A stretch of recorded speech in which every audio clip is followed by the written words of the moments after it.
Hello.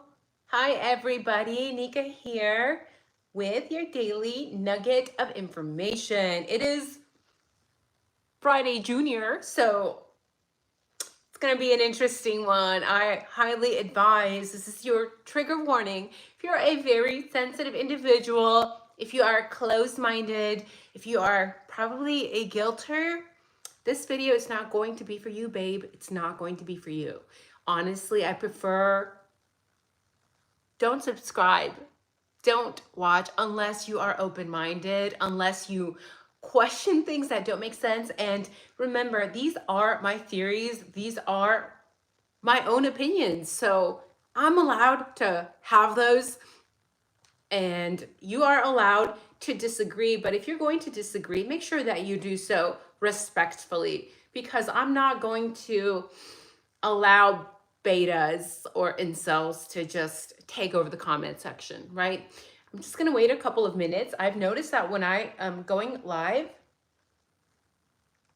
it likes to do this thing very slowly. By the way, I know that you saw the title. 3 DoorDash drivers, have they been lying to us all? And there are, of course, several legal documents that just dropped today.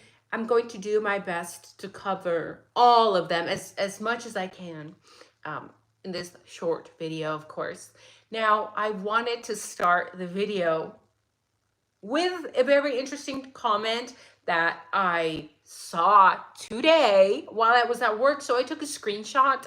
I will be sharing that image of that comment on the thumbnail. I get so many new people on this channel daily. So if you are new to this channel, remember, if you want to trace back any of the images that I have, all you have to do is take a screenshot on your phone and then Google reverse search that image, right? It's very, very easy. I'm not going to be sending people, I don't have time to send you links to the images. Just take a screenshot, reverse search it, please. Now, this comment says, hey, I live in Moscow. There is way more to this story. There is some info that is not out there. I know a DoorDash driver.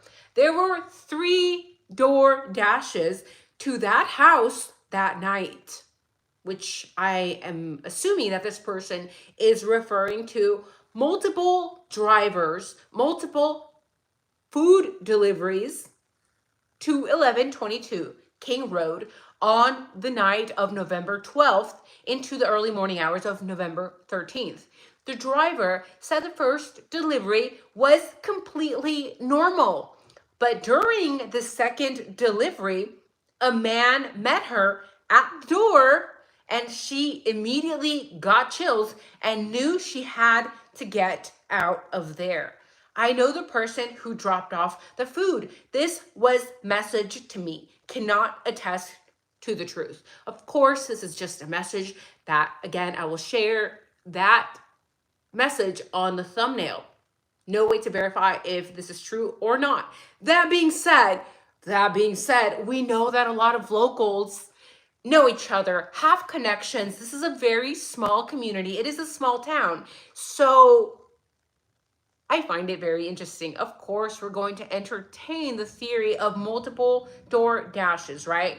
Now, I'm pulling up this legal document, right? And in that legal document, it says, spending the evening out, roommates DM, Dylan Mortensen, BF, Bethany Funk, Kaylee Gonsalves, and Madison Mogan returned to their home at 1122 King Road in the early morning hours of November 13th, 2022. At approximately 2 a.m., they met up in Kaylee's bedroom and talked for a while before going to bed. Now, we have to pay attention to these small details because, well, we'll get to the end of the story, right? The 5th roommate, Xana Kernodle, who was out with her boyfriend, Ethan Chapin, was not home yet. The roommates debated going out to a food truck for a late snack, prompting Dylan Mortensen to send a text at 2:10 a.m. to an Uber driver she knew to see if he was driving. Now we know that this Uber driver was actually Mr. Eric Gower. By the way, what did Uber come forward and say? That they were not affiliated with Mr. Eric Gower. He was a private driver, allegedly for U of I. So I know that's in the legal document. Very interesting. Exhibit D1 says, ultimately, however, the girls decided to just go to bed. At approximately 4 a.m., Dylan Mortensen heard strange noises and crying coming from a bathroom. She opened her door at one point and saw a man dressed in black walking by her bedroom door. She then placed calls and texts to her other roommates. They were awake. Only Bethany Funk, who resided on the ground floor, answers seconds, during which Dylan told Bethany she thought she heard something. Now, this is from an older document, right? This was dropped on the IDAHO.gov website several months back, but I found it very interesting because remember, the small details that were released in these legal documents a year, 2 years, 2.5 years ago have a lot of information. And all the roommates supposedly had arrived by the house by 2 a.m. Yet Dylan texted an Uber driver at 1:54 a.m. and then again at 2:10 a.m. So what does this mean? Was she messaging different people? Was it the same person? Could there have been different deliveries, different Uber deliveries to the home? One thing I can take away from this is that it appears to me, in my personal opinion, that the roommates were not blackout drunk, right? Because what did we just read? We read where it says that they went to the room to hang out afterwards, okay? They hung out afterwards. Yeah, that's not something one typically does after they're blackout drunk, right? If you're blackout drunk, that's basically physically impossible. And I know I'm going to get a lot of the Gonçalves army of hate in here trying to defend, well, when I'm blackout drunk, I do X, Y, Z. But let's be honest here with each other. When you're blackout drunk, you're probably just going to pass out, probably going to go to sleep. Now, I also think it's very interesting that to this day, 2.5 years later, we don't know if the victims had food in their stomachs from the autopsy. What is the actual estimated time of passing away per the autopsy? And when I say per the autopsy, I am not referring to the autopsy done by Coroner Maybit from Moscow, who is a coroner slash lawyer slash nurse slash, what else is she? A judge, a runway model. She's probably a little bit of everything. I'm referring to the autopsies that were allegedly performed by separate coroners. Some of the parents, again, what they said we have to take with a grain of salt, but some of the parents in the early days came forward and said that they paid for their own private autopsies. I would love to have that information. Of course, we cannot have it. There is a gag order in place. We have to wait until the trial begins to actually have all the facts. But wouldn't it be amazing to be able to compare Coroner Maybit's autopsy with potential other autopsies that maybe the parents paid for that were separate? I have an idea that there's going to be a lot of things that do not match in those autopsies. And it's very important to have the information regarding the food in their stomachs from the autopsy, because that can tell us their time of their passing away. And what does that mean? That means that if we have the actual estimated time of the victims passing away and it doesn't match this time where Dylan and Bethany were supposedly texting an Uber driver at 1:54 and then at 2:10 a.m., we're going to have some questions. Now, I'm very curious as to why was Dylan texting an Uber driver at 1:54 a.m.? Because from what we've heard, all of the roommates were already home by that time.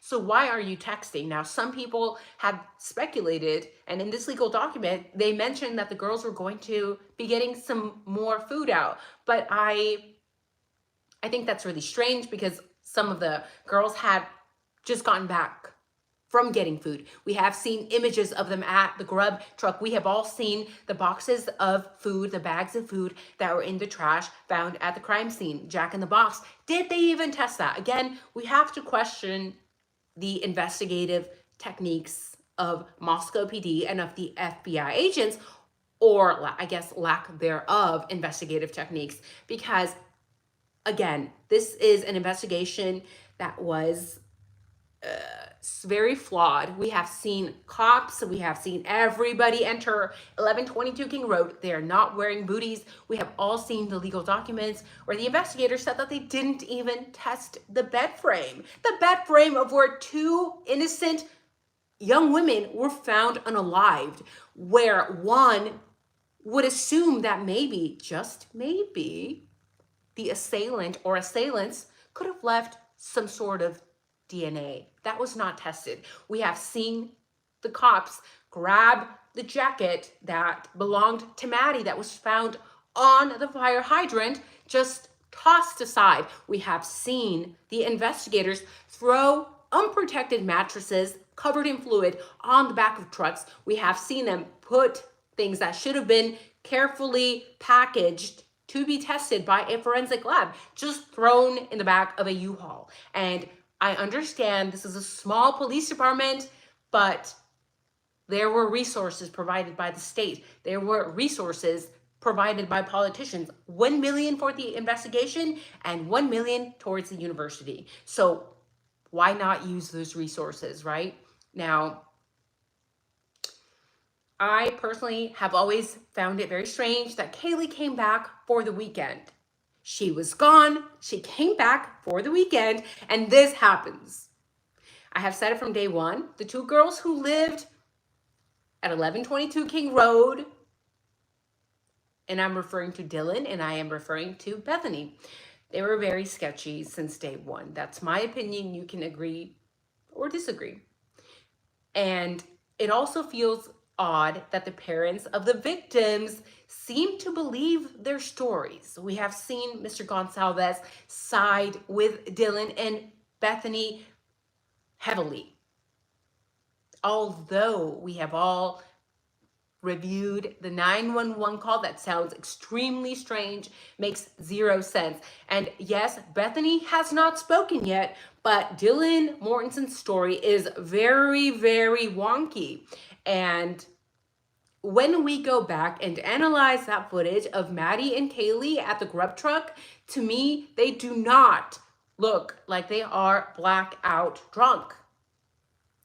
And now, after what I just read off of that legal document, we hear that the girls all met in Kaylee's room to talk. Then no, nobody was really blackout drunk. You're out there hanging out.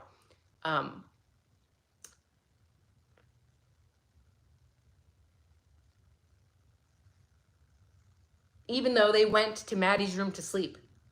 At 2 a.m., doesn't sound like anybody was blackout drunk.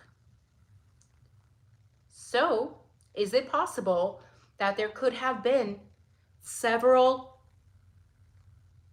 DoorDashers or several people stopping by the home pretending to be a DoorDasher? The message I shared at the beginning of this live stream, I believe I found on TikTok. Was it TikTok or Instagram? I can't recall. Again, you can reverse search that image if you would like to know the source. And I think it's something that should be looked into, right? What I do find interesting in this comment that I shared is that, I'm going to read this small portion again for those who are just coming in. Part of the comment says, the driver said the first delivery was completely normal, but during the second delivery, a man met her at the door.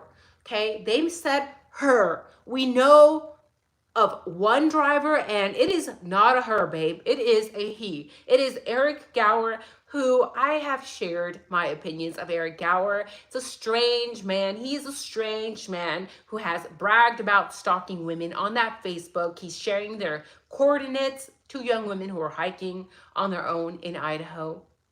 His Pinterest was really, really strange. He seems to have some sort of obsession with certain weapons, and he has ties to Moscow Police Department. But in this comment, they mention that the second delivery person was female. And we don't know if this comment is true or not, but the first thing that comes to mind is Emma Bailey, because we have heard that she was at the house often and that maybe she was one of the food delivery people. So it just makes me wonder, who could this potential second delivery person be? According to this comment, it is a female. And according to this comment, a man met her at the door and she immediately got chills and knew she had to get out of there. So please let me know in the comments.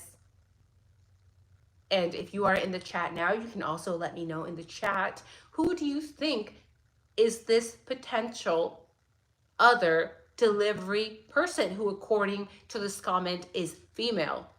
Let me know in the comments if you think this is a possibility, that there is more than one DoorDasher to the house that night when the crime took place. And if you care to share a name of who the potential female driver could be, let me know. If you think that it's impossible that there were other people delivering food, you can leave a 2. And if you think that this was just a made up comment, because again, this is just a comment on TikTok. It's very easy. Any anonymous person can just share things online, made up. You can leave a 3. So take every bit of information that you learn online with a grain of salt, because we don't know. We don't know. So how are you guys doing in the chat, by the way?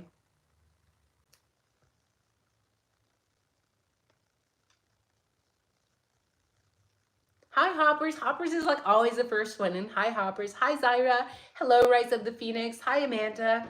Hello, Big Plants Little City. Hi, Zyra. Thank you so much for the comment. You look stunning. Thank you. Hi, Linda. Hello, my pal Sal Vintage. Hunter Breed, good Lord, your husband better come home grateful every day. Oh, you're so sweet. He sure does. ALW, hello. WB, hello. Max Smith, can I offer an explanation for the 4 a.m. to 12 noon timeline? Sure. Feel free to send it to me on my Instagram, which is always in the description, please. ALW, go for it, Max. Or in the chat, sure. WB says, I definitely think this is a fraud. Hello, Kaiboy, Bo, Kaibo. ALW says, I was naked, wasted the other night, and all I cared about was cuddling with my husband and then passing out.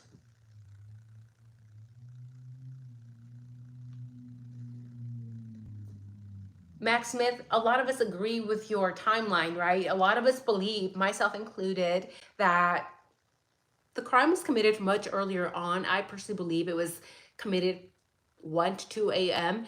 And I'm not against believing that the victims were actually unalived elsewhere and then that the bodies could have been moved. When I hear that people were covered in black from head to toe, it just makes me think that some law enforcement was involved. Not to mention, when we look at trends, I know that you mentioned you're a data scientist, then you probably understand and you probably have seen the records, the data regarding Moscow Police Department, which is not good, right? They're known to harass women. They are known to do a lot of illegal things. And I talked about a lot of the cases that, where they broke the law, where cops were breaking the law in the early days. So please refer back to those. Of course, it's uh, very doable. And what makes us look in that direction is, first of all, there's really no evidence pointing that Mr. Koberger was even involved in this case whatsoever. And when you refer to the script rehearsal, well, a lot of us have our thoughts regarding the 911 call, because it's interesting how nobody mentioned, okay, that call, in the entire call, nobody is mentioning any red fluid, any BLOOD. No, we cannot say it on here. Well, we can, but then the channel gets suppressed. Some of you guys were asking me why I don't say the word. And it sounded really, really scripted.